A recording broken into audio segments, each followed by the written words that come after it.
ಮಂತ್ರಿಗೆ ಕೇಳು ನಾನು ರಾಜವ ಮಂತ್ರಿಗೆ ಕೇಳು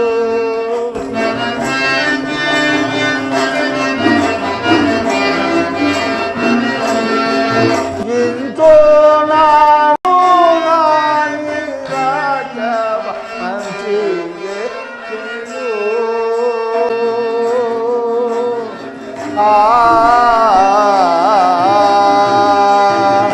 ಸುಮಂತ್ರ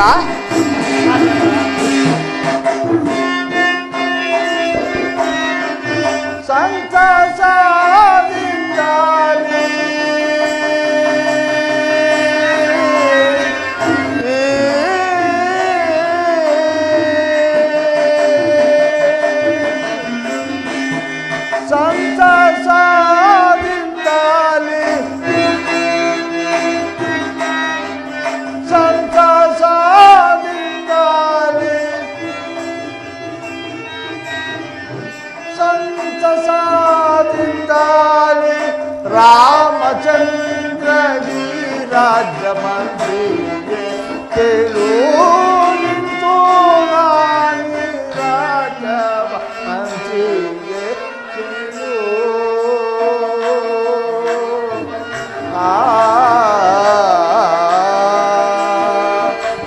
ಸುಮಂತ್ರ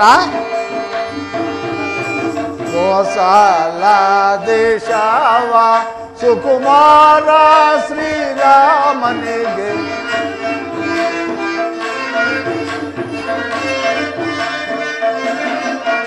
ಕೋಸಲ ದೇಶವ ಸುಕುಮಾರ ಶ್ರೀರಾಮನಿಗೆ ಲೇಸಿನಿಂದ ಪಟ್ಟ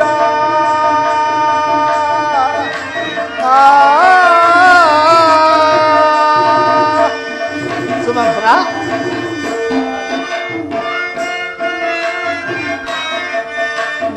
ಲೇಸಿನಿಂದ ಪಟ್ಟ ಲೇಸಿನಿಂದ ಪಟ್ಟ ಲೇಸಿನಿಂದ ಪಟ್ಟ ಆಸೆಯು ಕಟ್ಟುವೆ ಮಂತ್ರಿಗೆ ಕೇಳು ಇಂತೋ ನಾನಿ ರಾಜವ ಮಂತ್ರಿಗೆ ಕೇಳು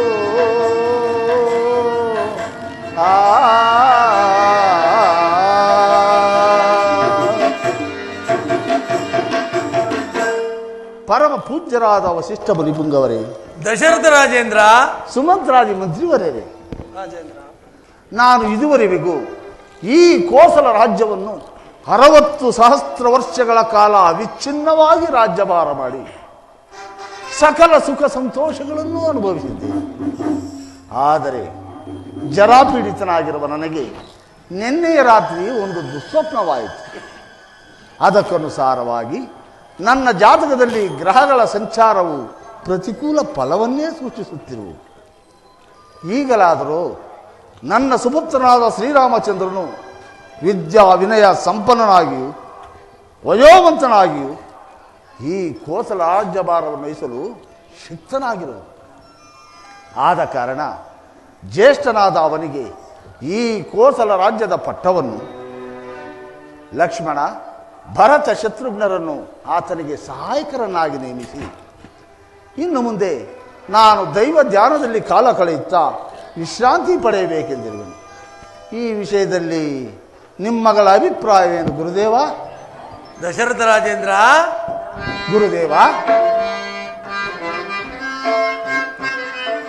ಸೀತಾರಾಮರ ಪಟ್ಟಾಭಿಷೇಕ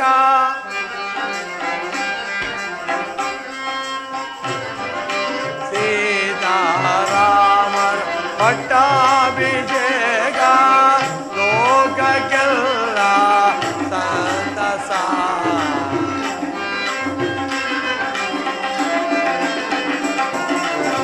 ಲೋಕಕ್ಕೆಲ್ಲ ಸಂತಸ ಸೀತಾರಾಮರ ಪಟ್ಟಾಭಿಷೇಕ. ರಾಜೇಂದ್ರ, ಗುರುದೇವ, ರಘುರಾಮಚಂದ್ರನು ಸದ್ಗುಣಶೀಲನು ರಘುರಾಮಚಂದ್ರನು ಸದ್ಗುಣಶೀಲನು ರಘುರಾಮಚಂದ್ರನು ಸದ್ಗುಣಶೀಲನು ಲೋಕ ಲೋಕವ ಪಾಲಿಪನು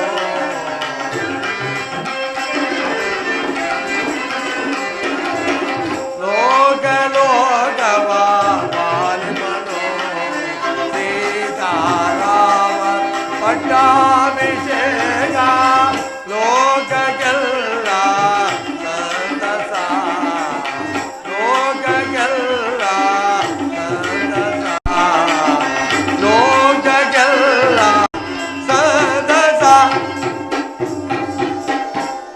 ದಶರಥ ರಾಜೇಂದ್ರ, ಗುರುದೇವ, ನೀನು ನಿನ್ನ ಪೂರ್ವಜರಂತೆ ನಿನ್ನ ಜ್ಯೇಷ್ಠ ಸುಕುಮಾರನಾದ ಶ್ರೀರಾಮಚಂದ್ರನಿಗೆ ಪಟ್ಟ ಕಟ್ಟುವ ವಿಚಾರದಲ್ಲಿ ನನಗೆ ಮಾತ್ರವಲ್ಲ ಆ ದೇವಾನು ದೇವತೆಗಳು ಸಹ ಎದುರು ನೋಡುತ್ತಿರುವರು. ಅಲ್ಲದೆ ಅಯೋಧ್ಯೆ ಪ್ರಜೆಗಳೆಲ್ಲರೂ ಹರ್ಷಚಿತ್ತರಾಗರು. ನನಗೂ ಸಹ ಬಹಳ ಸಂತೋಷ. ಧನ್ಯರಾದ ಗುರುದೇವ, ಧನ್ಯನಾದ. ಸುಮಂತ್ರರೇ, ರಾಜೇಂದ್ರ, ರಾಮಚಂದ್ರನ ಪಟ್ಟಾಭಿಷೇಕದ ವಿಚಾರದಲ್ಲಿ ನಮ್ಮ ರಾಜ್ಯದ ಪ್ರಜೆಗಳಿಗೂ ಇದು ಸಮ್ಮತವಾಗುವುದು. ಇದಕ್ಕೆ ನಿಮ್ಮ ಅಭಿಪ್ರಾಯವನ್ನು ತಿಳಿಸಲೇ ಇಲ್ಲವಲ್ಲ?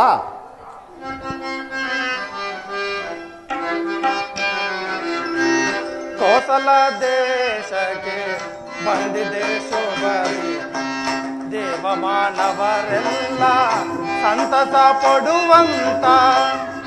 ರಾಜೇಂದ್ರ, ಕೋಸಲ ದೇಶಕ್ಕೆ ಬಂದಿದೆ ಶುಭರಿ, ದೇವ ಮಾನವರೆಲ್ಲ ಸಂತಸ ಪಡುವಂತ.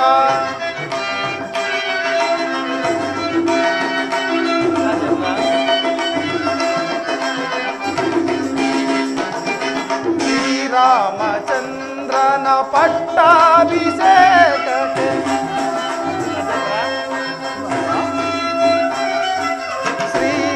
ಶ್ರೀರಾಮಚಂದ್ರನ ಪಟ್ಟಾಭಿಷೇಕಕ್ಕೆ ಸಂತಸ ಪಡುವಂತ ಈ ದಿನ ಶುಭ ದಿನ, ಸಂತಸ ಪಡುವಂತ ಈ ದಿನ ಶುಭ ದಿನ.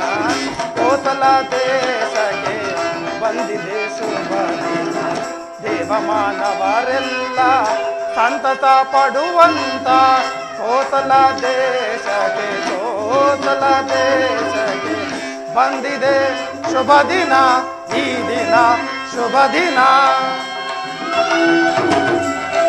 ರಾಜೇಂದ್ರ, ಪೂಜ್ಯರು ಹೇಳಿದಂತೆ ಹೊರಜನ ಪರಿಜನರೆಲ್ಲರೂ ಸಂತೋಷದಿಂದಿರುವಾಗ ನಮಗೂ ಕೂಡ ಬಹಳ ಸಂತೋಷ. ಸಂತೋಷ ಸುಮಂತ್ರ, ಬಹಳ ಸಂತೋಷ. ಹಾಗಾದರೆ ನೀವೀಗಲೇ ಹೋಗಿ ನನ್ನ ಸುಪುತ್ರನಾದ ಶ್ರೀರಾಮಚಂದ್ರನನ್ನು ಬರಮಾಡಿ. ಮಹಾರಾಜ್ಞೆ. ಗುರುದೇವ, ರಾಮಚಂದ್ರನ ಪಟ್ಟಾಭಿಷೇಕಕ್ಕೆ ಶುಭ ಮುಹೂರ್ತವೊಂದನ್ನು ಕೂಡಲೇ ನಿಶ್ಚಯಿಸಿ ಹೇಳಿದೆ. ಬಹಳ ಸಂತೋಷ, ಬಹಳ ಸಂತೋಷ. ಆಹಾ ರಾಜೇಂದ್ರ, ಗುರುದೇವ, ನಾಳೆ ಚೈತ್ರ ಶುದ್ಧ ಪಂಚಮಿ ಗುರುವಾರ ಅಭಿಜಿನ್ ಮುಹೂರ್ತವು ಶ್ರೀರಾಮಚಂದ್ರನ ಪಟ್ಟಾಭಿಷೇಕಕ್ಕೆ ಶುಭ ಲಗ್ನವಾಗಿರುವುದು. ಕೃತಾರ್ಥನಾದೆ ಗುರುದೇವ, ಕೃತಾರ್ಥನಾದೆ. ತಂದೆಯೇ ತವ ಪಾದಕೀಗ ವಂದಿಸಿ ನಾ ಬೇಡುವೆ, ತಂದೆಯೇ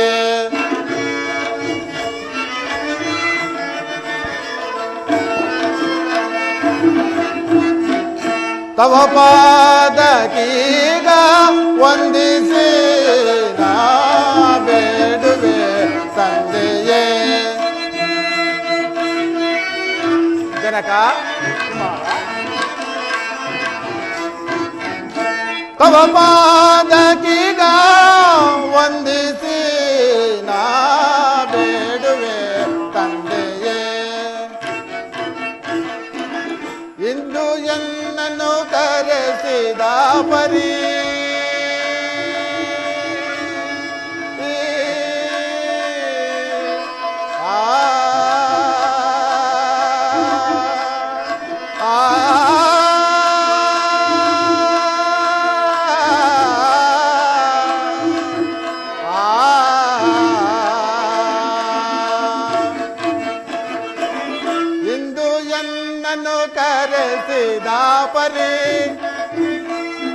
ಜನಕ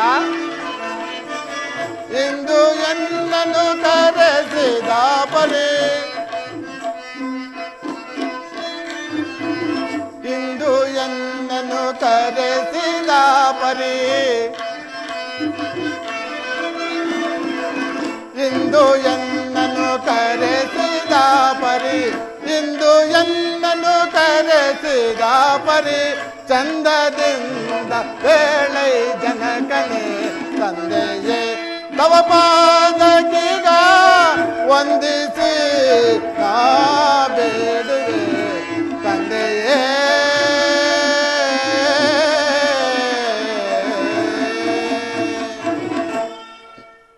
ಜನಕ ನಮಸ್ಕರಿಸುವೆನು. ಕುಮಾರ, ನಿನಗೆ ಮಂಗಳವಾಗಲಿ. ಗುರುದೇವ ವಂದಿಸುವೆನು. ಶ್ರೇಯೋಭಿರಸ್ತು ರಾಮಚಂದ್ರ, ಶ್ರೇಯೋಭಿರಸ್ತು. ರಾಮಚಂದ್ರ, ನಿನಗೆ ಒಂದು ಮುಖ್ಯವಾದ ವಿಚಾರವನ್ನು ತಿಳಿಸಬೇಕಾಗಿದೆ. ಈ ಪೀಠವನ್ನು ಅಲಂಕರಿಸು ಕುಮಾರ. ಆಜ್ಞೆ ಜನಕ.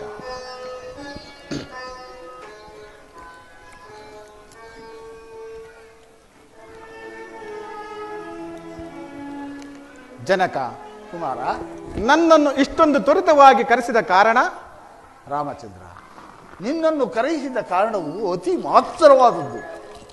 ಅದೇನೆಂದರೆ 60,000 ವರ್ಷಗಳ ಕಾಲ ವಿಚ್ಛಿನ್ನವಾಗಿ ರಾಜ್ಯಭಾರ ಮಾಡಿ ಬೇಸರಗೊಂಡ ನಾನು ಈ ಕೋಸಲ ರಾಜ್ಯದ ಪಟ್ಟವನ್ನು ನಿನಗೆ ಕಟ್ಟಬೇಕೆಂದು ನಾನು ನಿಶ್ಚಯಿಸಿರುವೆನು. ಇದಕ್ಕೆ ನಿನ್ನ ಅಭಿಪ್ರಾಯವೇನು ಕುಮಾರ? ತಂದೆ, ನಿಮ್ಮ ಆಜ್ಞೆಯನ್ನು ಪಾಲಿಸುವುದು ನಿಮ್ಮ ಮಗನಾದ ನನ್ನ ಕರ್ತವ್ಯ. ಆದರೆ ಎನ್ನುವ ಅರ್ಧೋಕ್ತಿ ಏಕೆ ಕುಮಾರ? ಭರತ ಶತ್ರುಘ್ನರು ರಾಜಧಾನಿಯಲ್ಲಿರುವ ಸಮಯದಲ್ಲಿ ನನ್ನ ಪಟ್ಟಾಭಿಷೇಕಕ್ಕೆ ಅವಸರವೇಕೆ? ಕುಮಾರ, ನನಗೆ ಇಂದು ದೈವ ಪ್ರೇರಣೆಯಿಂದ ಈ ರೀತಿ ಸಂಕಲ್ಪವು ಉದಯಿಸಿರುವುದು. ಗುರುಗಳಾದ ವಸಿಷ್ಠ ಮಹರ್ಷಿಗಳು ನಿಶ್ಚಯಿಸಿರುವ ಲಗ್ನವು ತ್ವರಿತವಾಗಿದೆ. ಆಲಸ್ಯಂ ಅಮೃತಂ ವಿಷಂ, ಶುಭ ಕಾರ್ಯಗಳಿಗೆ ವಿಳಂಬವೇ ವಿಷವಾಗುವುದು. ಆದ್ದರಿಂದ ಈ ಕಾರ್ಯವು ಶೀಘ್ರವೇ ನೆರವೇರಲೇಬೇಕು. ಅದೂ ಅಲ್ಲದೆ ಭರತ ಶತ್ರುಘ್ನರು ನಿನ್ನಲ್ಲಿ ಪಿತೃವಾತ್ಸಲ್ಯವನ್ನಿಟ್ಟಿರುವ ಧರ್ಮಶೀಲರು. ಅವರು ಇದರಿಂದ ಎಂದಿಗೂ ಅಸಮಾಧಾನ ಪಡತಕ್ಕವರಲ್ಲ. ಅವರಿಗೂ ಹೇಳಿ ಕಳಿಸಿದ್ದೇನೆ. ಸಕಾಲಕ್ಕೆ ಬರುವ ನಿರೀಕ್ಷೆ ಇದೆ. ಚಿಂತಿಸಬೇಡ ಕುಮಾರ. ನೀನು ಗುರುಗಳ ಅನುಮತಿಯನ್ನು ಪಡೆದು ಮುಂದಿನ ಕಾರ್ಯದಲ್ಲಿ ನಿರತನಾಗು ರಾಮಚಂದ್ರ. ಮಹದಾಜ್ಞೆ. ಪೂಜ್ಯರಿಗೆ ವಂದಿಸುವೆನು. ರಾಮಚಂದ್ರ, ನೀನು ಈಗಲೇ ಅಂತಃಪುರಕ್ಕೆ ತೆರಳಿ ಅಭ್ಯಂಜನ ಸ್ನಾನ ಮಾಡಿ ಆಶ್ರಮಕ್ಕೆ ಬಾ. ನಿನಗೆ ಪಟ್ಟಾಭಿಷೇಕದ ವಿಧಿವಿಧಾನಗಳನ್ನು ಬೋಧಿಸಿ ನಿನಗೆ ಕಂಕಣವನ್ನು ಸಹ ಕಟ್ಟುವೆನು. ತಿಳಿಯಿತೆ? ಧನ್ಯನಾದೆ ಗುರುದೇವ, ಧನ್ಯನಾದೆ. ಸುಮಂತ್ರ,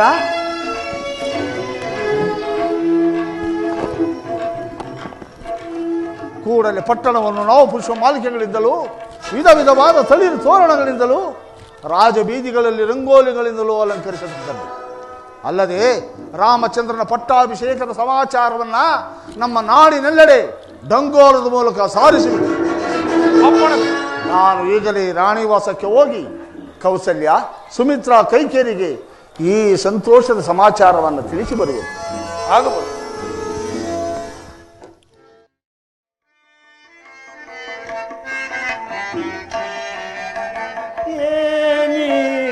ಸಂಭ್ರಮವೋ ಈ ನಗರದ ಏನೇ ಸಂಭ್ರಮವೋ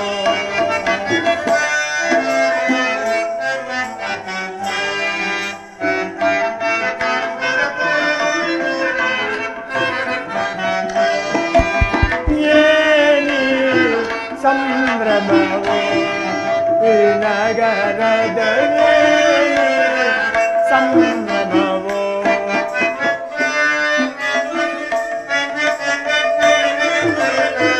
ಪರಿ ಪರಿಯಿಂದ ಶೃಂಗಾರದಳೆಯುತ್ತೆ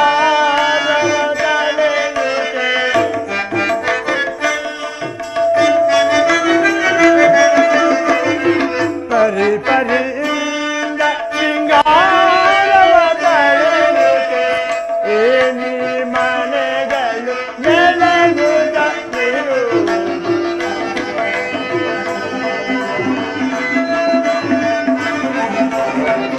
ಏನಿ ಮನೆ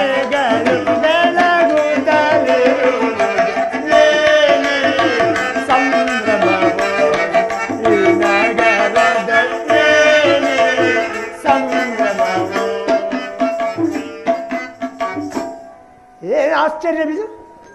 ಈ ದಿನ ಅಯೋಧ್ಯೆಯಲ್ಲಿ ಎಲ್ಲಿ ನೋಡಿದರೂ ಆನಂದದ ಸಡಗರ ಸಂಭ್ರಮ. ರಾಜಬೀದಿಗಳಲ್ಲಿ ತಳಿರು ತೋರಣಗಳು ಅಲಂಕೃತವಾಗಿ ಮೆರೆಯುತ್ತಿರುವವು. ಸುಮಂಗಲಿಯರು ಸುಹಾಸಿನಿಯರು ರಂಗವಲ್ಲಿನುಂಟು ನಲಿದಾಡುತ್ತಿರುವರು. ಈ ಎಲ್ಲ ಸಡಗರ ಸಂಭ್ರಮಗಳಿಗೂ ಕಾರಣವೇ ತೋರುತ್ತಿಲ್ಲವಲ್ಲ. ರಾಮರಾಜ್ಯ ರಾಮರಾಜ್ಯ, ರಾಮಚಂದ್ರನಿಗೆ ಪಟ್ಟಾಭಿಷೇಕ, ರಾಮರಾಜ್ಯ ರಾಮರಾಜ್ಯ. ರಾಮರಾಜ್ಯ ರಾಮರಾಜ್ಯ ಅಂದರೆ ರಾಮನಿಗೆ ಪಟ್ಟಾಭಿಷೇಕವೇ? ಈ ಆನಂದವನ್ನು ನೋಡಲೆಂದು ಕೈಗೆ ನನ್ನನ್ನು ಹೇಳಿದಳೆ. ಕೂಡದು ಕೂಡದು, ಈ ಕಾರ್ಯ ನಡೆಯಲೇ ಕೂಡದು. ಕಾರಣ, ರಾಮನು ಬಾಲ್ಯದಲ್ಲಿ ಬಾಣಾಭ್ಯಾಸ ಮಾಡುತ್ತಿದ್ದಾಗ ನನ್ನ ಬೆನ್ನಿಗೆ ಬಾಣವನ್ನು ಹೊಡೆದು ಗೂನು ಬೆನ್ನು ನೋಡಿ ಅಪಹಾಸ್ಯ ಮಾಡಿದ್ದನಲ್ಲವೇ? ಈಗ ಈಗ ಆ ಸೇಡನ್ನು ನಾನು ತೀರಿಸಿಕೊಳ್ಳುವೆನು. ರಾಮನಿಗೆ ರಾಜ್ಯವೇ? ರಾಮನಿಗೆ ಪಟ್ಟವೇ? ಹೇ ರಾಮ, ನಿನಗೆ ಪಟ್ಟ ಕಟ್ಟಿಸುವೆನೇನೋ, ಅರಣ್ಯಕ್ಕೆ ಕಳಿಸುವೆನು ನೋಡುತ್ತೀರ. ರಾಮನಿಗೆ ರಾಜ್ಯವಂತೆ ಕನಸಿನಲ್ಲಿ ಕಾಣಬೇಕು ನಿನ್ನ ಪಟ್ಟಾಭಿಷೇಕವನ್ನು. ಮುಯ್ಯಿಗೆ ಮುಯ್ಯಿ, ಮುಯ್ಯಿಗೆ ಮುಯ್ಯಿ.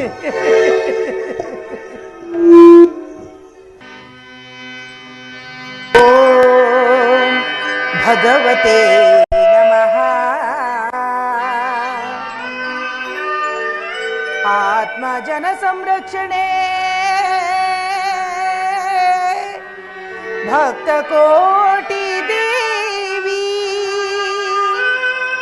ವಿಶ್ವೇಶ್ವರಿ ಅಮ್ಮ ವಿಶ್ವೇಶ್ವರಿ ಅಮ್ಮ ಅಮ್ಮ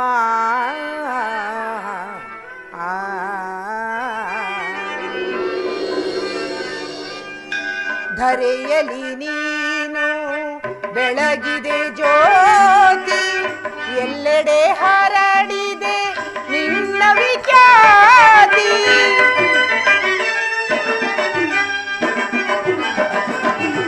ಧರೆಯಲಿ ನೀನು ಬೆಳಗಿದೆ ಜ್ಯೋತಿ, ಎಲ್ಲೆಡೆ ಹರಡಿದೆ ನಿನ್ನ ವಿಖ್ಯಾತಿ. ನಾಡನಾಡಿನೋಳು ನಿನ್ನದೇ ಖ್ಯಾತಿ.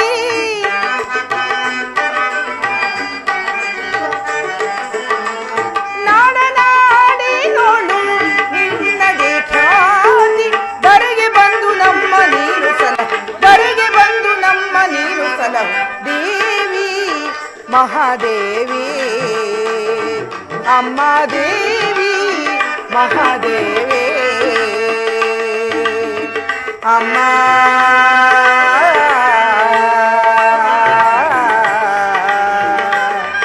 ಅಮ್ಮ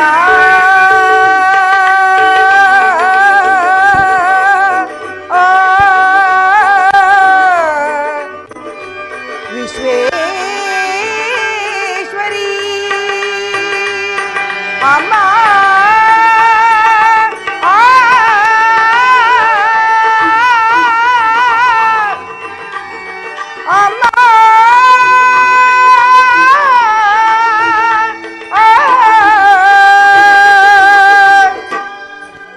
ತಾಯಿ ಜಗನ್ಮಾತೆ, ಸದಾ ಕಾಲವು ನನ್ನ ಮಕ್ಕಳಿಗೂ ನನ್ನ ಪತಿದೇವರಾಯನಿಗೂ ಆಯುರಾರೋಗ್ಯವನ್ನು ಕೊಟ್ಟು ಕಾಪಾಡೆಂದು ನಿನ್ನಲ್ಲಿ ಸದಾ ಕಾಲವೂ ಬೇಡುವೆನು ತಾಯಿ. ಇದೇನಿದು, ಈ ದಿನ ಇಷ್ಟು ಹೊತ್ತಾದರೂ ನನ್ನ ಪ್ರಾಣ ಸಖಿಯಾದ ಮಂಥರೆಯೂ ಬಾರಲಿಲ್ಲವಲ್ಲ? ಕಾರಣವಾದರೂ ಏನಿರಬಹುದು? ಅಮ್ಮ ಕೈಕಾದೇವಿ. ಯಾರು? ಮಂಥರ? ಬಾ, ಬಂದೆಯಾ? ಸೌಖ್ಯವೇ, ಕ್ಷೇಮವೇ, ಸುಖಾಗಮನವೇ ಮಂಥರ? ನನ್ನ ಸೌಖ್ಯವು ಹಾಗಿರಲಿ, ನೀನೊಬ್ಬಳು ಸಂತೋಷ ಚಿತ್ತದಿಂದಿದ್ದರೆ ನಾವೆಲ್ಲರೂ ಸೌಖ್ಯದಿಂದಿದ್ದಂತೆಯೇ. ನನ್ನ ಸುಖ ಸಂತೋಷಕ್ಕೇನು ಕಡಿಮೆಯಾಗಿದೆ? ದಶರಥ ಚಕ್ರವರ್ತಿಯ ಮುದ್ದಿನ ಮಡದಿಯಾದ ಈ ಕೈಕೆಗೆ ಸುಖ ಸಂತೋಷದ ಕೊರತೆಯೇ ಈ ಮಂಥರ, ಇದೇನಿದು? ಈ ದಿನ ನಿನ್ನ ಮುಖವನ್ನು ನೋಡುತ್ತಿದ್ದರೆ ಅದಾವುದೋ ಸಂತಾಪದ ವಿಚಾರವನ್ನು ತಂದಂತಿರುವುದು. ವಿಚಾರವೇನೆಂದು ತಿಳಿಸಬಾರದೇನು? ನಿಜವಾಗಿ ನನಗೆ ಆ ವಿಚಾರವು ತಿಳಿಯದು. ಯಾವ ವಿಚಾರವು? ಏನು ನನಗೊಂದು ತಿಳಿಯದು. ರಾಮನಿಗೆ ಪಟ್ಟಾಭಿಷೇಕವಾಗುವ ವಿಚಾರ. ಈ ವಿಚಾರವು ನಿನಗೆ ತಿಳಿಯದು? ರಾಮಗಿ ರಾಜ್ಯವ ಪ್ರೇಮದಿ ಕಾಂತಾನಿವ. ಮಂಥರ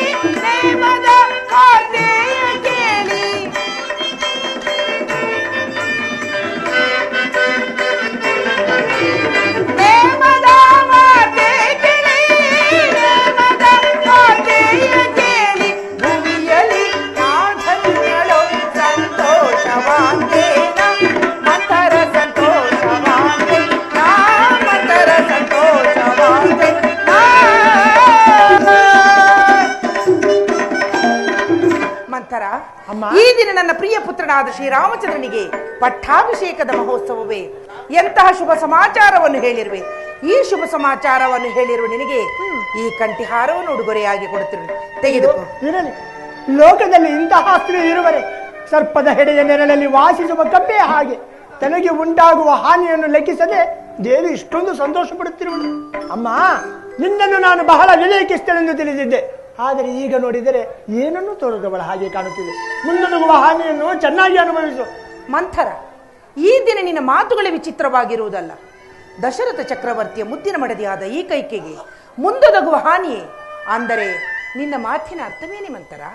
ಆ ಸವತಿ ಮಗನಾದ ರಾಮನಿಗೆ ಪಟ್ಟಾಭಿಷೇಕವಾಗುವ ಸಮಾಚಾರವನ್ನು ಕೇಳಿ ಇಷ್ಟೊಂದು ಸಂತೋಷ ಪಡುತ್ತಿರುವೆಯಲ್ಲ. ನಿನ್ನ ಅವಿವೇಕ ಬುದ್ಧಿಗೆ ನಾನು ಏನೆಂದು ಹೇಳಲಿ? ನನ್ನ ಮಗನ ಏನಾದರೂ ರಾಜ್ಯಭಾರ ಆಳಬೇಕಿತ್ತೆ. ಅದಿರಲಿ, ಮಹಾರಾಜರು ಈ ವಿಚಾರವನ್ನು ನಿನಗೆ ತಿಳಿಸಿರಲಿಲ್ಲವೇ? ಇಲ್ಲ ಮಂಥರ, ನಿನ್ನ ಹೊರತು ಈ ವಿಚಾರವನ್ನು ನನಗೆ ಯಾರೂ ತಿಳಿಸಿಲ್ಲ. ಅಯ್ಯೋ, ನಾನೀಗೇನು ಮಾಡಲಿ? ಇವಳು ಆಡುತ್ತಿರುವ ಮಾತುಗಳನ್ನು ಕೇಳುತ್ತಿದ್ದರೆ ನನ್ನ ಕೈಕಾಲುಗಳೇ ನಡುಗುತ್ತಿರುವವು, ಹೃದಯವೂ ಕಂಪಿಸುತ್ತಿರುವುದು. ಹೌದು, ಸಮಯವು ಮೀರಿ ಹೋದರೆ ಮತ್ತೆಂದಿಗೂ ಬಾರದು. ಮಂಥರ, ಇದಕ್ಕೇನಾದರೊಂದು ಉಪಾಯವನ್ನು ನೀನೇ ತಿಳಿಸು. ಹಿಂದೆ ದೇವಾಸುರರ ಯುದ್ಧದಲ್ಲಿ ನೀನು ಮಾಡಿದ ಸಾಹಸಕ್ಕೆ ಮೆಚ್ಚಿ ಮಹಾರಾಜರು 2 ವರಗಳನ್ನು ಕೊಟ್ಟಿದ್ದಾರಲ್ಲವೇ? ಹೌದು ಹೌದು ಮಂಥರ, ಆ ದಿನ ನಾನು ನನ್ನ ಪ್ರಾಣೇಶ್ವರನಿಗೆ ಮಾಡಿರುವ ಸಹಾಯಕ್ಕೆ ಮೆಚ್ಚಿ ಆತನು ನನಗೆ 2 ವರಗಳನ್ನು ಕೊಟ್ಟಿದ್ದನು ನಿಜ. ಆದರೆ ಸಮಯ ಬಂದಾಗ ಅದನ್ನು ಕೇಳಿಕೋ ಎಂದು ಹೇಳಿರುವನಲ್ಲ. ಆ ವರಗಳನ್ನು ಈಗ ಕೇಳಿಕೋ. ಏನೆಂಬುದಾಗಿ?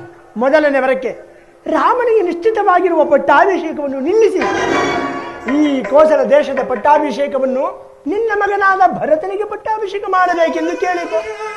ಏನು ಹೇಳಿದೆ? ಇದೀಗ ನಿಶ್ಚಯವಾಗಿರುವ ಶ್ರೀರಾಮಚಂದ್ರನ ಪಟ್ಟಾಭಿಷೇಕವನ್ನು ನಿಲ್ಲಿಸಿ ನನ್ನ ಮಗನಾದ ಭರತನಿಗೆ ಪಟ್ಟಾಭಿಷೇಕವೇ? ಆಹಾ, ಎಂತಹ ಚತುರಿಯೇ ನೀನು! ಅಪಾಯಕ್ಕೆ ತಕ್ಕ ಉಪಾಯವನ್ನೇ ಹೇಳಿರುವೆ. ನಿನ್ನ ಇಚ್ಛೆ ಇದ್ದಂತಾಗಲಿ. ಇನ್ನು 2ನೇ ವರಕ್ಕೆ ಏನೆಂದು ಕೇಳಿಕೊಳ್ಳಲೆ? 2ನೇ ವರಕ್ಕೆ ರಾಮನು ನಾರುಮುಡಿಯನ್ನಿಟ್ಟು ಜಟಾವಲ್ಕಲ ದಾರಿಯಾಗಿ ಮರುಪ್ರವೇಶ ಮಾಡದೆ ಮುನಿವೃತ್ತಿಯಿಂದ 14 ವರ್ಷ ಅರಣ್ಯವಾಸಿಗೆ ಹೋಗಬೇಕೆಂದು ಕೇಳಿ. ಮೂರ್ಖಳೆ, ನೀಚಳೆ, ನಿನಗೇಕಿಂತ ದುರ್ಬುದ್ಧಿ ಹುಟ್ಟೀತೆ?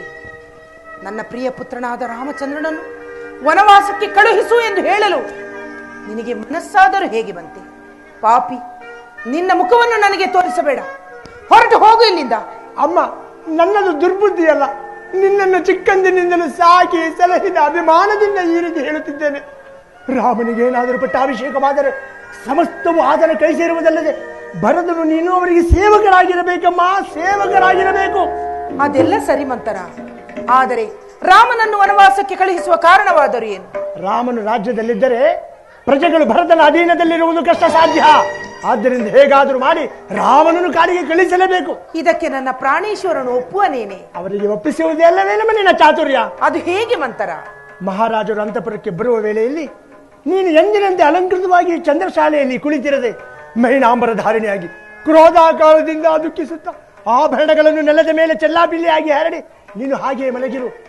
ಮಹಾರಾಜರು ಬಂದು ವ್ಯಾಕುಲ ಚಿತ್ತರಾಗಿ ನಿನ್ನ ಮನೋರಥವೇನೆಂಬುದನ್ನು ಅರಿಯದೆ ನಿನ್ನ ವಾಗ್ದಾನವನ್ನು ಈಡೇರಿಸಲು ಮುಂದೆ ಬರುವರು. ಎಚ್ಚರವಿರಲಿ. ರಾಮನ ಮೇಲೆ ಆಣೆ ಇಟ್ಟು ವಚನ ಕೊಟ್ಟು ನಡೆಸಿಕೊಡುತ್ತೇನೆಂದ ನಂತರ ಇವರಗಳನ್ನು ಕೇಳಿಕೊಳ್ಳಬೇಕು. ರಾಮನನ್ನು ತೊರೆಯಿಸು, ಭರತನನ್ನು ಕರೆಯಿಸು. ನಿನ್ನ ಇಚ್ಛೆ ಇದ್ದಂತಾಗಲಿ. ಮಹಾರಾಜರು ಇತ್ತ ಕಡೆ ಬರುತ್ತಿರುವರು. ನೀನೀಗ ಎಲ್ಲಿಗೆ ಹೋಗುವೆ? ಈ ವಿಚಾರವನ್ನು ಎಲ್ಲೆಡೆ ತಿಳಿಸಲೆಂದೇ ಹೊರಡುವೆನು. ಈ ಮಾರ್ಗವಲ್ಲೇ ನಾಳೆ ಅಯೋಧ್ಯೆಯಲ್ಲಿ ಮತ್ತೊಂದು ಸಂಭ್ರಮಕ್ಕಾಗಿ ಕಾದಿರುವುದು. ಭರತನಿಗೆ ಪಟ್ಟಾಭಿಷೇಕವಾಗುವುದು ಇಲ್ಲವೋ ನನಗರಿಯದು. ಆದರೆ ರಾಮನಿಗೆ ನಿಶ್ಚಿತವಾಗಿರುವ ಪಟ್ಟಾಭಿಷೇಕ ಬಂದು ನಿಂತು ಹೋದ ಹಾಗೆ ಮಹಾರಾಜರು ಈ ಮಾರ್ಗದಲ್ಲಿ ಬರುತ್ತಿರುವರು. ನಾನು ಈ ಮಾರ್ಗದಲ್ಲಿ ಹೊರಟು ಬಿಡುತ್ತೇನೆ.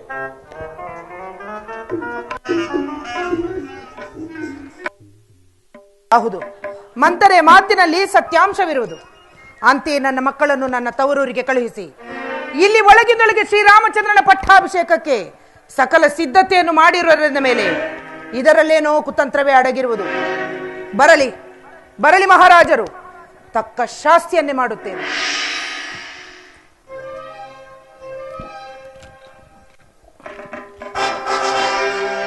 ಚಕ್ರವರ್ತಿ ಈಶ್ವರ ಭೂಪಾಲ ದಶರಥ ಮಹಾರಾಜ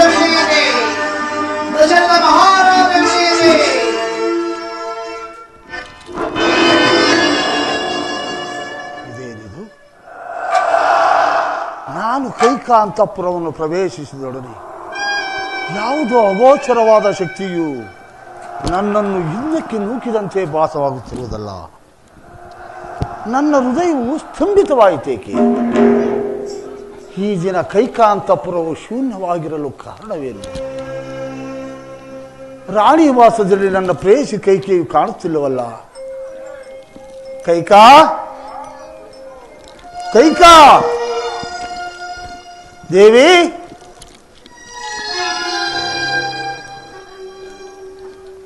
ಕೈಕಾ ಓ, ಕೈಕೆಯು ಭೂಶಾಯಿಯಾಗಿರುವುದು. ಇದೇನಿದು?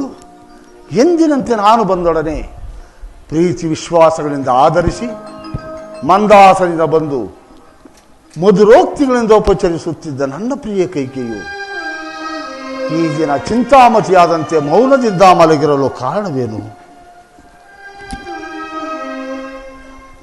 ಓ, ಆಭರಣಗಳು ಚೆಲ್ಲಾಡಿವೆ.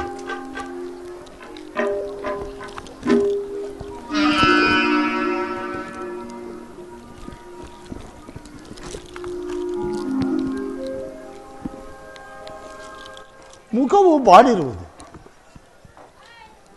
ಕೆದರಿದೆ ಕೇಶ. ನಾರಿಯ ಮುಖವೇಕೋ ಒತ್ತಿದೆ ಮಾರಿಯ ವೇಷ. ಅದೆಲ್ಲವನ್ನೂ ಸಾಂತ್ವನಗೊಳಿಸುವವನು ಈ ದಶರಥ ನವನೀಶ. ಕೈಕಾ ಕೈಕಾ, ರಾಮಚಂದ್ರನ ಪಟ್ಟಾಭಿಷೇಕದ ಸಮಯದಲ್ಲಿ ಸಂತೋಷವಾಗಿರುವುದನ್ನು ಬಿಟ್ಟು ನೀನು ಈ ರೀತಿ ಚಿಂತಾಕ್ರಾಂತಳಾಗಿರಲು ಕಾರಣವೇನು ದೇವಿ? ನನ್ನಿಂದೇನಾದರೂ ಅಪಚಾರವಾಗಿರುವುದೇ? ಅಥವಾ ನಿನ್ನ ದಾಸ ದಾಸಿಯರಿಂದೇನಾದರೂ ವ್ಯತ್ಯಾಸವಾಯಿತೆ? ಮಾತನಾಡು ದೇವಿ. ಏಕೆ ಮಾತನಾಡುವುದಿಲ್ಲವೇ? ಯಾರು? ಕೌಸಲ್ಯ ಮನೋಹರನೇನು? ಕೌಸಲ್ಯ ಮನೋಹರನೌದು, ಈ ಕೈಕೆಯ ಪ್ರಾಣಕಾಂತನೌದು. ಕೈಕೆಯ ಪ್ರಾಣಕಾಂತನಲ್ಲ, ಕೈಕೆಯ ಪ್ರಾಣ ಹಂತಕನೆಂದು ಹೇಳಿ. ಕೈಕಾ, ಇದೇನು ದೇವಿ ಈ ರೀತಿ ಮಾತನಾಡುತ್ತಿರುವೆ? ನನ್ನಲ್ಲಿ ಕೋಪವೇ? ಕೋಪ ಮಾಲ್ಪರೆ ಮಾನಿನೇ ಮನೆಯಲೇ, ಕೋಪ ಮಾಲ್ಪರೆ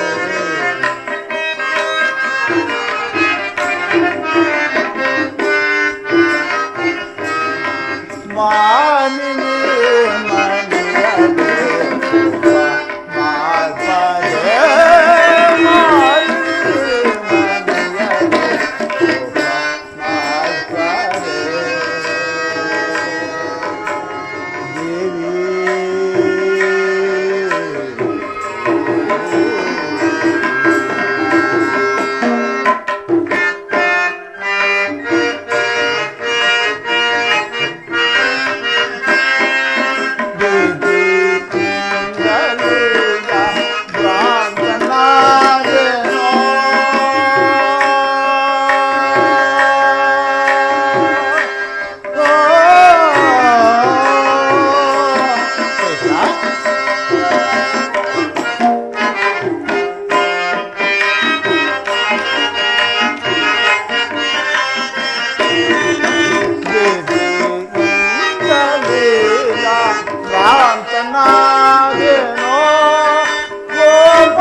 ಗಾಲ ಬೇಡುವೆನು ನಾನು.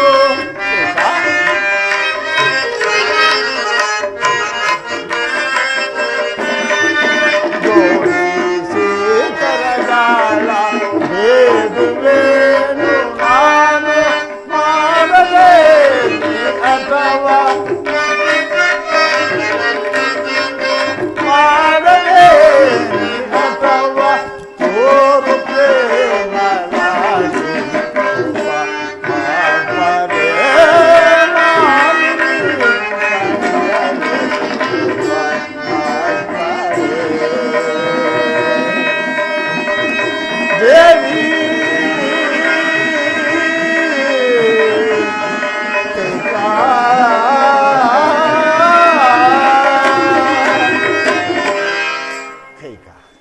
ನನ್ನಲ್ಲಿ ಕೋಪವೇ ದೇವಿ?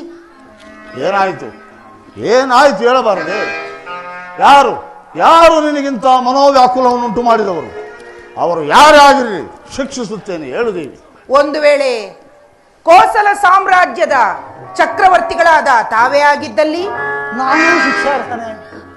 ಅಯೋಧ್ಯೆ ನ್ಯಾಯಸ್ಥಾನದಲ್ಲಿ ಪ್ರಭು ಪ್ರಜೆ ಎಂಬ ಭೇದ ಭಾವನೆ ಇಲ್ಲ ಕೈಕ. ಈ ನಿನ್ನ ಸಂತಾಪಕ್ಕೆ ಕಾರಣವೇನು? ಇಂಥ ಮಹೋತ್ಸವ ಕಾಲದಲ್ಲಿ ನಿನಗೆ ಈ ಮನೋವ್ಯಾಕುಲ ಬೇಕೆ? ಮಹೋತ್ಸವವನ್ನು ಮನೋವ್ಯಾಕುಲವನ್ನು ಉಂಟು ಮಾಡಿದವರು ತಾವೇ ಅಲ್ಲವೇನು? ಪ್ರೇಯಸಿ, ನಾನು ಈಗ ಮಹೋತ್ಸವವನ್ನು ಏರ್ಪಡಿಸಿದೆ ನಿಜ. ಆದರೆ ನೋಡು, ನಿನ್ನ ಮನೋವ್ಯಾಕುಲಕ್ಕೆ ನಾನು ಕಾರಣವಲ್ಲ. ಪ್ರಾಣೇಶ್ವರ, ಮಾಡಿದ ವಾಗ್ದಾನವನ್ನು ಮರೆತರೆ ಮಹೋತ್ಸವದಲ್ಲಿಯೂ ಮನೋವ್ಯಾಕುಲ ಉಂಟಾಗುವುದು ಸ್ವಭಾವವೇ ಅಲ್ಲವೇ? ಕೈಕ, ಮಾಡಿದ ವಾಗ್ದಾನವನ್ನು ನಾನು ಬರ್ತಿರುವೆ? ಇಲ್ಲ ಕೈಕ, ಇಲ್ಲ. ನಿನ್ನಲ್ಲಿ ಮತ್ತು ನನ್ನ ರಾಮನಲ್ಲಿ ಅಧಿಕವಾದ ಪ್ರೀತಿ ಇದ್ದಿರುವಾಗ ಕೈಕ, ನಿನ್ನ ಮನೋವ್ಯಾಕುಲಕ್ಕೆ ನಾನು ಹೇಗೆ ಕಾರಣ ಆಗುತ್ತೇವೆ? ಹಾಗಾದರೆ ನಿಮಗೆ ಭರತನ ಮೇಲೆ ಪ್ರೀತಿ ಇಲ್ಲವೆಂದಾಯಿತು? ನನಗೆ ರಾಮನು ಬೇರೆಯೇ ಭರತನು ಬೇರೆಯೇ? ನನ್ನ 4 ಮಕ್ಕಳ ಮೇಲೆಯೂ ಸಮನಾದ ಪ್ರೀತಿ ಇದೇ ಇರುವುದು ಕೈಕ. ಹೌದು. ಅಂತೆಯೇ ನನ್ನ ಮಕ್ಕಳನ್ನು ನನ್ನ ತವರೂರಿಗೆ ಕಳುಹಿಸಿ ಇಲ್ಲಿ ಒಳಗಿನೊಳಗೆ ಶ್ರೀರಾಮಚಂದ್ರನ ಪಟ್ಟಾಭಿಷೇಕಕ್ಕೆ ಸಕಲ ಸಿದ್ಧತೆಯನ್ನು ಮಾಡಿರುವ ನಿಮ್ಮ ಕುತಂತ್ರ ಬುದ್ಧಿಯನ್ನು ನಾನು ಚೆನ್ನಾಗಿ ತಿಳಿದಿರುವೆನು. ಅಯ್ಯೋ ಹುಚ್ಚಿ ಕೈಕ, ಗುರುಗಳಾದ ವಸಿಷ್ಠ ಮಹರ್ಷಿಗಳು ನಿಶ್ಚಯಿಸಿರುವ ಲಗ್ನವು ತ್ವರಿತವಾದ ಕಾರಣ ಈ ಕಾರ್ಯವನ್ನು ಮಾಡಬೇಕಾಗಿದೆ ವಿನಃ ಭರತನನ್ನು ಬಿಟ್ಟು ಮಾಡಬೇಕೆಂದನಲ್ಲ. ಅವರಿಗೂ ಹೇಳಿ ಕಳಿಸಿದ್ದೇನೆ, ಸಕಾಲಕ್ಕೆ ಬರುವ ನಿರೀಕ್ಷೆ ಇದೆ.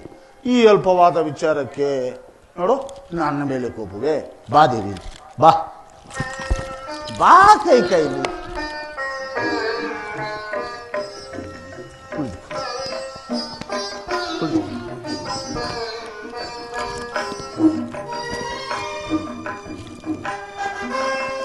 ಕೈಕ. ಈ ಸಂತೋಷದ ಸಮಯದಲ್ಲಿ ನಿನಗೇನು ಬೇಕು ಕೇಳು, ನಾನು ನಡೆಸಿಕೊಡುತ್ತೇನೆ. ಪ್ರಾಣೇಶ್ವರ, ನಾನು ಏನು ಕೇಳಿದರೂ ನೆರವೇರಿಸಿಕೊಡುವಿರೋ? ಓಹೋ, ಇಂಥ ಆನಂದದ ಸಮಯದಲ್ಲಿ ನೀನು ಏನೇ ಕೇಳಿದರೂ ನಾನು ನಡೆಸಿಕೊಡುತ್ತೇನೆ ದೇವಿ. ಪ್ರಾಣೇಶ್ವರ, ಹಿಂದೆ ದೇವಾಸುರರ ಯುದ್ಧ ಕಾಲದಲ್ಲಿ ನಾನು ನಿಮಗೆ ಮಾಡಿರುವ ಸಹಾಯಕ್ಕೆ ಮೆಚ್ಚಿ ತಾವು ನನಗೆ 2 ವರಗಳನ್ನು ಕೊಟ್ಟಿದ್ದೀರಿ. ಆ ವರಗಳನ್ನು ಇಂದು ನೆರವೇರಿಸಿಕೊಡಿ. ಓ ಹೌದು ಕೈಕ, ನೆನಪಿದೆ. ಆದರೆ ನೀನೇ ಸಮಯ ಬಂದಾಗ ಕೇಳುವೆನೆಂದು ಹೇಳಿದೆಯಲ್ಲ. ಸರಿ, ಹಾಗಾದರೆ ಆ ಸಮಯವು ಈಗ ಬಂದಿರುವುದು, ನೆರವೇರಿಸಿಕೊಡಿ ಪ್ರಿಯ. ಸರಿ, ಇಷ್ಟೇ ತಾನೇ, ಸಂತೋಷವಾಗಿ ನಡೆಸಿಕೊಡ್ತೇನೆ. ಏನು ಬೇಕೋ ಕೇಳಿಕೋ ದೇವಿ. ಪ್ರಾಣೇಶ್ವರ, ನಿಮಗೆ ಅತಿಶಯವಾದ ಪ್ರೀತಿ ಯಾರ ಮೇಲಿರುವುದು ಪ್ರಿಯ? ಇದೇನು ದೇವಿ ಈ ರೀತಿ ಕೇಳುತ್ತಿರುವೆ? ನನ್ನ ಮುದ್ದಿನ ಮಡದಿಯಾದ ನಿನ್ನ ಮೇಲಲ್ಲ? ನನ್ನ ಮೇಲೆ ನನಗಿಂತಲೂ ಅಧಿಕವಾದ ಪ್ರೀತಿ ನಿಮಗೆ ಯಾರ ಮೇಲೂ ಇಲ್ಲವೇ? ಅಸಂಭವ. ನಿನ್ನ ಮೇಲಲ್ಲದೆ ಬೇರೆ ಯಾರ ಮೇಲೂ ಇಲ್ಲ ಕೈ. ಪ್ರಾಣೇಶ್ವರ, ನಿಮಗೆ ಮರೆತಿರಬಹುದೋ ಏನು? ಮತ್ತೊಮ್ಮೆ ಸರಿಯಾಗಿ ಆಲೋಚಿಸಿ ನೋಡಿ. ನನಗಿಂತಲೂ ಅಧಿಕವಾದ ಪ್ರೀತಿ ನಿಮಗೆ ಯಾರ ಮೇಲೂ ಇಲ್ಲವೇ ಪ್ರಿಯ? ಹೌದು ಕೈಕ, ಇದೆ. ಯಾರ ಮೇಲೆ? ನನ್ನ ಜ್ಯೇಷ್ಠ ಪುತ್ರನಾದ ಶ್ರೀರಾಮಚಂದ್ರನ ಮೇಲೆ. ನೋಡಿದಿರೋ ಇದೀಗಲೇ 2 ಮಾತನಾಡುತ್ತಿರುವಿರಲ್ಲ. ನಿಮ್ಮ ಮಾತುಗಳನ್ನು ನಂಬುವ ಬಗೆಯಾದರೂ ಹೇಗೆ? ಹಾಗಲ್ಲ ದೇವಿ, ರಾಮನ ಮೇಲಿರುವುದು ಪುತ್ರ ಪ್ರೇಮ, ನಿನ್ನ ಮೇಲಿರುವುದು ಪತ್ನಿಯ ಪ್ರೇಮ. ಸರಿ, ಹಾಗಾದರೆ ಆ ನಿಮ್ಮ ಪ್ರಿಯ ಪುತ್ರನಾದ ಶ್ರೀರಾಮಚಂದ್ರನ ಮೇಲೆ ನೀವು ಆಣೆ ಇಟ್ಟರೆ ನಾನು ಆ ವರಗಳನ್ನು ಕೇಳುತ್ತೇನೆ. ದೀಕ್ಷಾಬದ್ಧನಾಗಿ ಕುಳಿತಿರುವ ರಾಮಚಂದ್ರನ ಮೇಲೆ ಆಣೆ ಪ್ರಮಾಣಗಳು ಬೇಡ. ನಿನ್ನ ಆಸೆ ಏನಿದ್ದರೂ ಹೇಳು, ಎಷ್ಟು ಕಷ್ಟ ಸಾಧ್ಯವಾದರೂ ಸರಿ, ನಾನು ನಡೆಸಿಕೊಡುತ್ತೇನೆ. ಪ್ರಾಣೇಶ್ವರ, ರಾಮಚಂದ್ರನ ಮೇಲೆ ನೀವು ಆಣೆ ಇಡದ ಹೊರತು ನಾನು ಯಾವ ವರಗಳನ್ನು ಕೇಳತಕ್ಕವಳಲ್ಲ. ಇದೇನಿದು? ಎಂದು ನನ್ನ ಮಾತಿಗೆ ವಿರೋಧವನ್ನು ಆಚರಿಸಿದ ನನ್ನ ಕೈಕ ಇಂದು ಈ ರೀತಿ ಆಟ ಮಾಡುತ್ತಿರುವಳಲ್ಲ. ಏನು ಮಾಡಲಿ?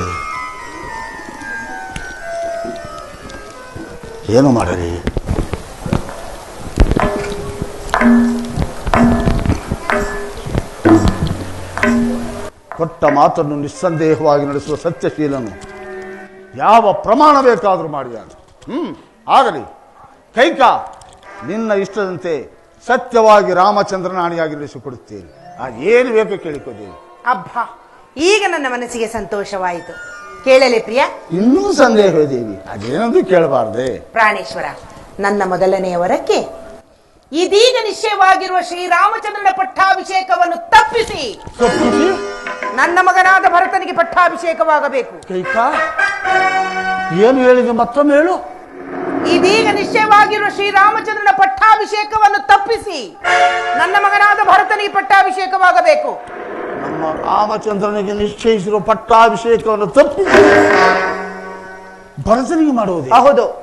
ಇಲ್ಲ ಇಲ್ಲ, ನೀನಂತ ಅಸೂಯಪರಳು ಅಲ್ಲ, ಕಠೋರ ಮನಸ್ಸುಗಳು ಅಲ್ಲ.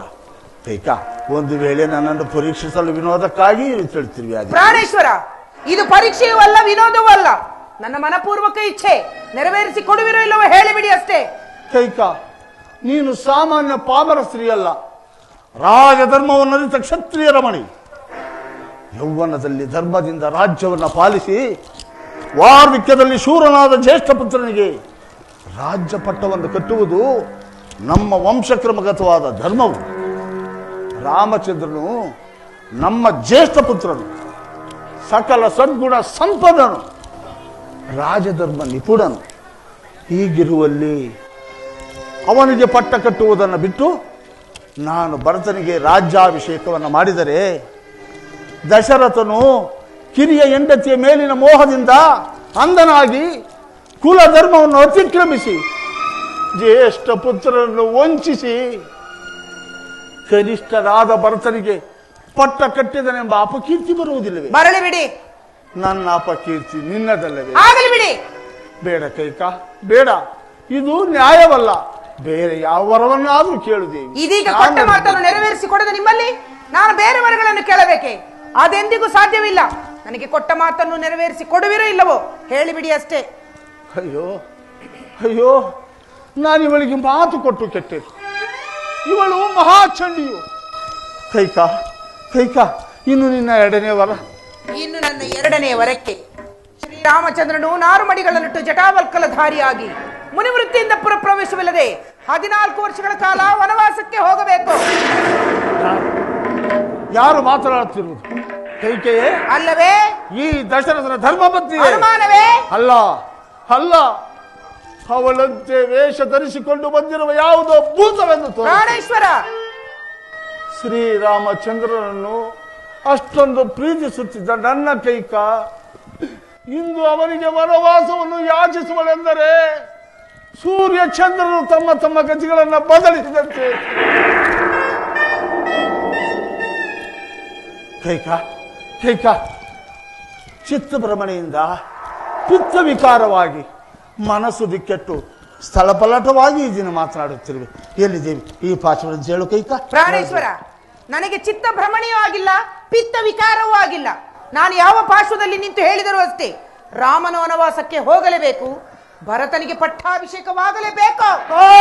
ರಾಮಚಂದ್ರ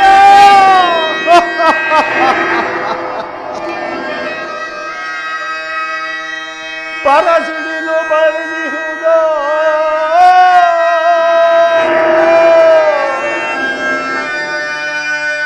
ತಾರ್ಬೋಣ ಕವಿದಿಹುದ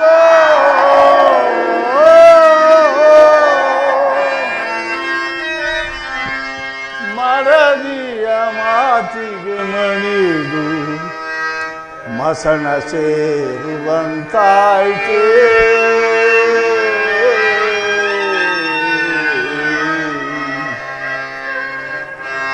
ರಾಮ ರಾಮ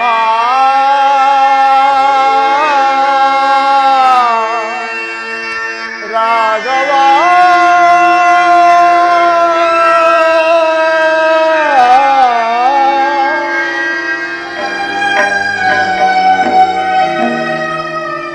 ಸಾಕು ಸಾಕು, ಕೇಳಲಾರೆ ಕೈಕಾ, ಕೇಳಲಾರೆ.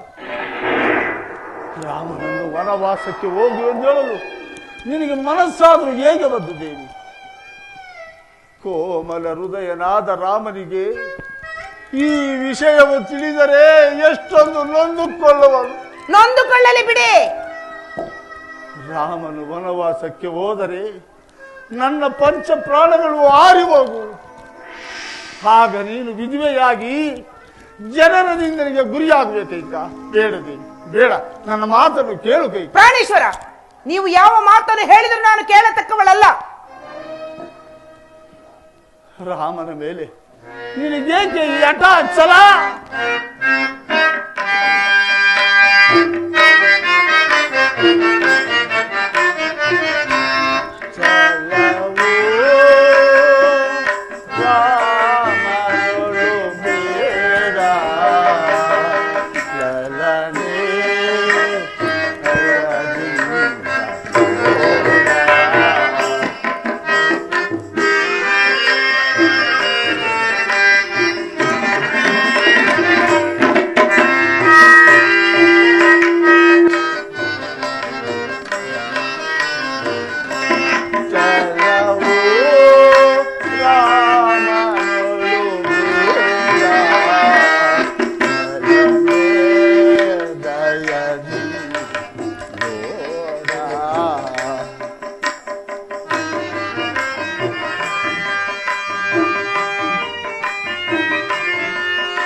ರಾಮನು, ನನ್ನ ರಾಮನು, ನಿಮ್ಮ ರಾಮನು ಸತ್ಯಾತ್ಮನು, ಧರ್ಮಾತ್ಮನು,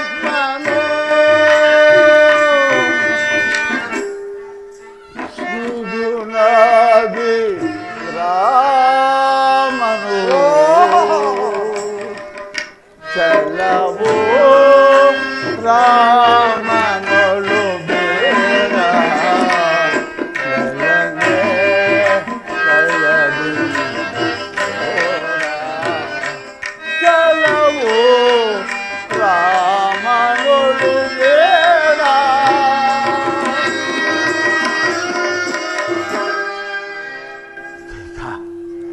ನಿನ್ನ ಇಷ್ಟದಂತೆ ನಿನ್ನ ಮಗನಾದ ಭರತನಿಗೆ ಈ ಕೋಸಲ ರಾಜ್ಯದ ಪಟ್ಟಾಭಿಷೇಕವನ್ನು ಮಾಡುತ್ತಿದ್ದೇನೆ ದೇವಿ. ಆದರೆ ನನ್ನ ರಾಮನು ಕಾಡಿಗೆ ಹೋಗುವುದನ್ನು ಮಾತ್ರ ತಪ್ಪಿಸೋ ಕೈಕಾ, ತಪ್ಪಿಸು. ಇದೋ ನಿನಗೆ ಕೈ ಮುಗಿದು ಬೇಡಿಕೊಳ್ಳುತ್ತೇನೆ ಕೈಕಾ. ಅಬ್ಬಬ್ಬ, ಸಾಕು ಮಾಡಿ ಇನ್ನಾದರೂ. ಈ ನಿಮ್ಮ ಗೋಳಾಟವನ್ನು ನಾನು ಕೇಳಲಾರೆನು. ನೀವು ನನಗೆ ಕೊಟ್ಟ ಮಾತನ್ನು ನೆರವೇರಿಸಿಕೊಡದೆ ಹೋದರೆ ನಾನು ನನ್ನ ಮಕ್ಕಳು ಎಲ್ಲಿಯಾದರೂ ಹೋಗಿ ವಿಷಪಾನ ಮಾಡಿ ನಮ್ಮ ಪ್ರಾಣವನ್ನೇ ತ್ಯಾಗ ಮಾಡಿಕೊಳ್ಳುತ್ತೇವೆ. ನೀನು ರಾಮನಲ್ಲಿಟ್ಟಿದ್ದ ಪ್ರೀತಿ ವಾತ್ಸಲ್ಯಗಳು ಏನಾದವು ದೇವಿ? ಏನಾದವೆ? ಅವೆಲ್ಲವೂ ಈ ನಿಮ್ಮ ಕಪಟ ನಾಟಕಗಳಲ್ಲಿ ಮಾಯವಾದವು. ಏನೆಂದೆ? ನನ್ನದು ಕಪಟ ನಾಟಕ? ನಾನು ನಿನ್ನಲ್ಲಿಟ್ಟಿದ್ದ ಪ್ರೀತಿ ವಿಶ್ವಾಸಗಳಿಗೆ ತಕ್ಕ ಪ್ರಾಯಶ್ಚಿತ್ತವಾಗಿ. ನೀನು ನಾರಿಯಲ್ಲ, ರಘುವಂಶವನ್ನು ನುಂಗಲು ಬಂದ ಮಹಾಮಾರಿ. ನಿನ್ನ ಮುಖವನ್ನು ನನಗೆ ತೋರಿಸಬೇಡ, ತೊಲಗು ಆಚೆ.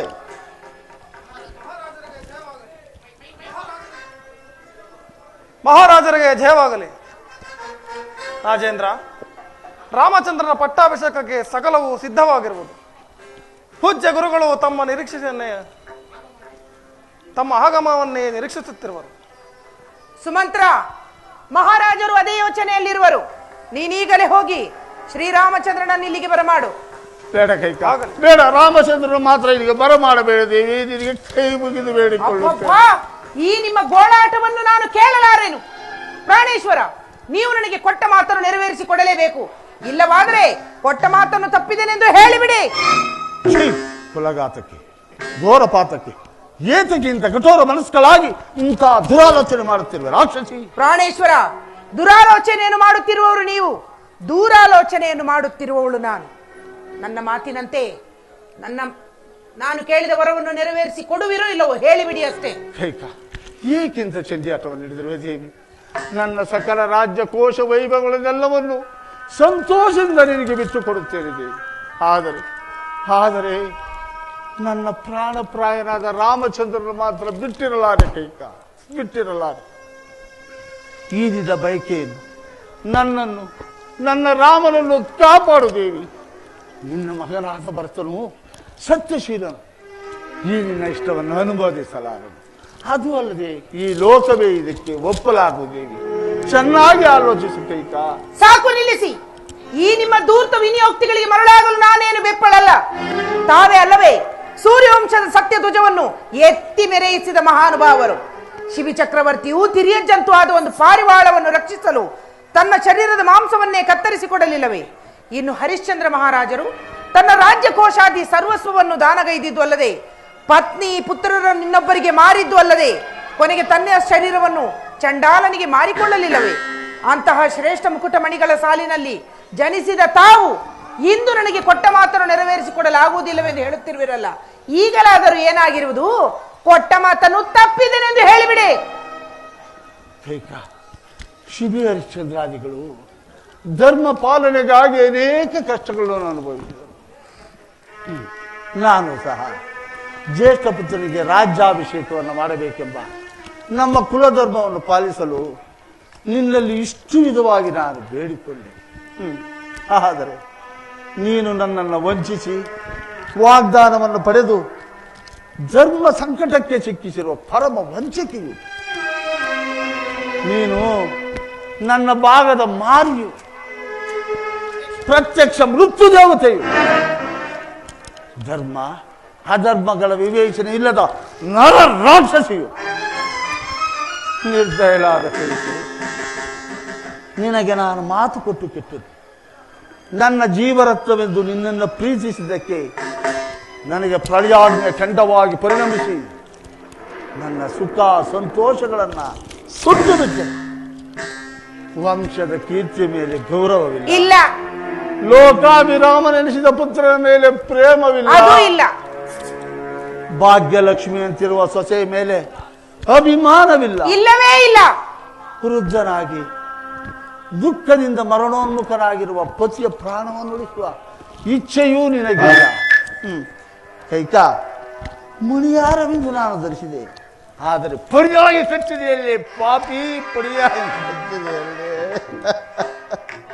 ಅಬ್ಬಬ್ಬಾ, ಈ ನಿಮ್ಮ ಗೋಳಾಟವನ್ನು ಕೇಳಿ ಕೇಳಿ ನನಗೆ ಸಾಕಾಗಿ ಹೋಗಿದೆ. ದೂರ ತೊಲಗು ರಾಕ್ಷಸಿ.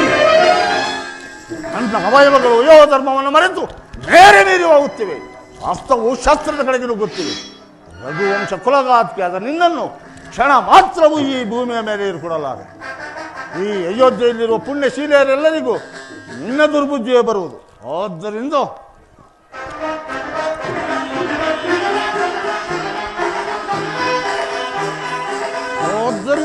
ನಿನ್ನನ್ನು ಕೊಂದು ನನ್ನ ಕೋದ ಸಮರ ಜನಕ ರಾಮಚಂದ್ರ ಸಮಾಧಾನರಾಗಿ ಜನಕ, ಸಮಾಧಾನರಾಗಿ.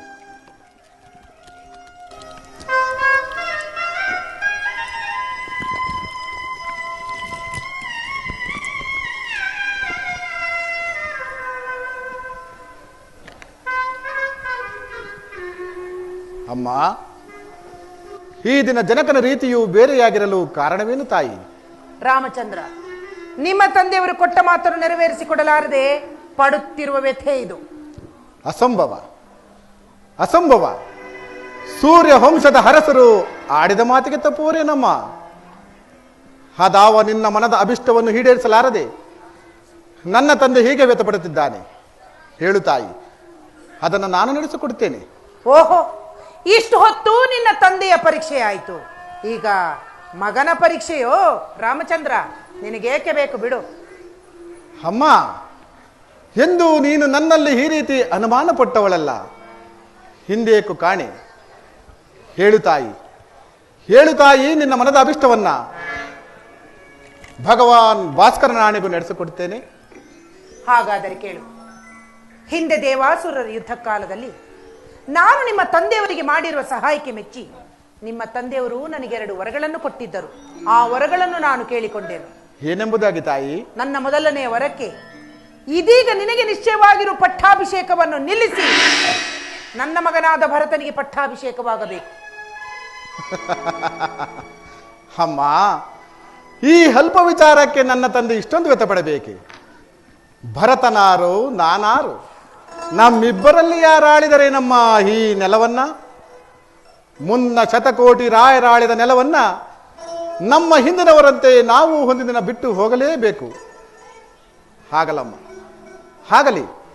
ನಿನ್ನ ಇಚ್ಛೆಯಂತೆ ಭರತನೇ ಪಟ್ಟಾಭಿಷಕ್ತನಾಗಲಿ. ಇನ್ನು ನಿಮ್ಮ 2ನೇ ವರ? ಬೇಡ ಕೈಕ, ಬೇಡ, ಅದನ್ನು ಮಾತ್ರ ಹೇಳಬೇಡ. ಸಾಕು, ಸುಮ್ಮನಿರಿ. ನಾನು ಆ ವಿಚಾರವನ್ನು ಹೇಳಲೇಬೇಕು. ಬೇಡ ಕೈಕ. ಇನ್ನು ನನ್ನ 2ನೇ ವರಕ್ಕೆ ನೀನು 4 ಮಡಿಗಳನ್ನುಟ್ಟು ಜಟಾವಲ್ಕಲಧಾರಿಯಾಗಿ ಮುನಿವೃತ್ತಿಯಿಂದ ಪುರಪ್ರವೇಶವಿಲ್ಲದೆ 14 ವರ್ಷಗಳ ಕಾಲ ವನವಾಸಕ್ಕೆ ಹೋಗಬೇಕು. ಆಹಾ, ಸಪ್ತಾಂಗದಿಂದೊಪ್ಪುವೆ ಸಾಮ್ರಾಜ್ಯ ಭಾರವೋ ಧರಿಪುದೋ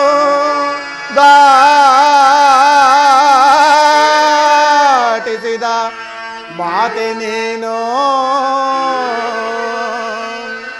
ಅಮ್ಮ.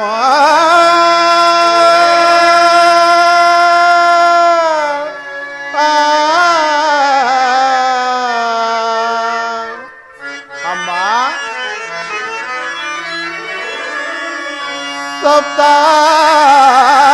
ಸಪ್ತಾಂಗದಿಂದೊಪ್ಪುವೆ ಸಾಮ್ರಾಜ್ಯ ಭಾರವೋ ಧರಿಪುದೋ ದಾಟಿಸಿದ ಮಾತೆ ನೀನು ಅಮ್ಮ.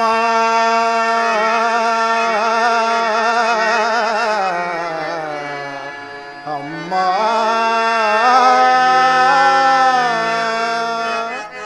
ಅಮ್ಮ. ಭರತನಿಗೂ ಮಿಗಿಲಾದ ಭವ್ಯ ಪ್ರೇಮವನು, ಭರತನಿಗೂ ಮಿಗಿಲಾದ ಭವ್ಯ ಪ್ರೇಮವನು, ಭೇದವಿಲ್ಲದ ಬಗೆದ ಮಾತೆ ನೀನು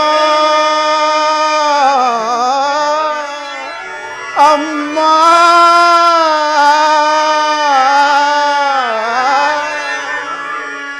ಪಿತೃವಾಕ್ಯ ಪಾಲಿಸುವ, ಪಿತೃವಾಕ್ಯ ಪಾಲಿಸುವ ಪುತ್ರ ರತ್ನರೊಳಗೆ ಅಮರ ಕೀರ್ತಿಯಂ ಕೊಡಿಸಿದ ಮಾತೆ ಅಮ್ಮ.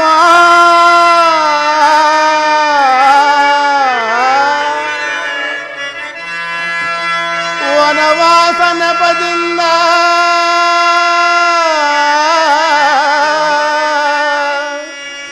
ವನವಾಸನ ಪದಿಂದ ಮುನಿಜನರ ಸೇವಿಸುವ ಘನ ಪದವಿಯನಗಿದ್ದ ಮಾತೆ ನೀನು ಅಮ್ಮ.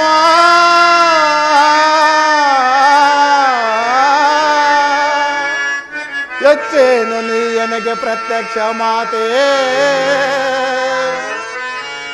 ಎಚ್ಚೇನು ನೀ ನನಗೆ ಪ್ರತ್ಯಕ್ಷ ಮಾತೆ, ಹೆಚ್ಚಿನ ಆಶೀರ್ವಾದ ಇನ್ನುಂಟೆ ಪೂತೆ, ನಿಶ್ಚಯದಿ ವನವಾಸ ಕೊಪ್ಪಿದೆ ವಿನೀತೆ,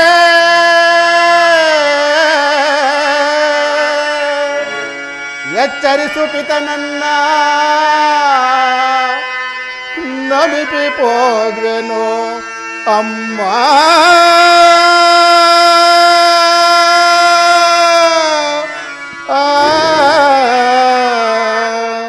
ಅಮ್ಮ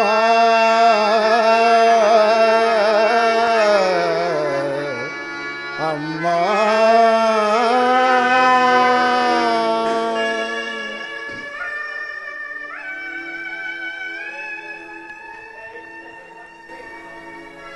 ಅಮ್ಮ, ನನ್ನ ಮೇಲೆ ನಿನಗೆ ಅದೆಷ್ಟೊಂದು ಪ್ರೀತಿ ವಾತ್ಸಲ್ಯವೇ ತಾಯಿ. ಈ ಕೋಸಲ ರಾಜ್ಯವನ್ನು ನಾನು ನಿರ್ವಹಿಸಲು ಅಶಕ್ತನೆಂತಲೂ ಇದಕ್ಕೆ ಭರತನೇ ಯೋಗ್ಯನೆಂದು ತಿಳಿದು ನನಗೆ ಅನೇಕ ಮುನಿಗಳ ಪಾದ ಸೇವೆ ಮಾಡುವ ಸೌಭಾಗ್ಯವನ್ನು ಕಲ್ಪಿಸಿಕೊಟ್ಟು ಬಹಳ ಉಪಕಾರ ಮಾಡಿದೆ ತಾಯಿ. ಅಮ್ಮ, ಅಯೋಧ್ಯೆಯ ಪುರಜನರು ಹೇಳುತ್ತಿದ್ದರು, ತಾಯಿ ಕೈಕಾ ಮಾತೆಯವರಿಗೆ ತನ್ನ ಮಗ ಭರತನಿಗಿಂತ ಅತಿಯಾದ ಪ್ರೀತಿ ವಿಶ್ವಾಸಗಳು ಶ್ರೀರಾಮನ ಮೇಲಿರುವುದೆಂದು.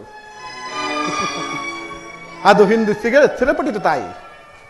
ಹಾಗಲಮ್ಮ, ಹಾಗಲಿ, ನಿನ್ನಿಚ್ಛೆಯಂತೆ ಈ ದಿನವೇ ವನವಾಸಕ್ಕೆ ಹೊರಡುವೆನು.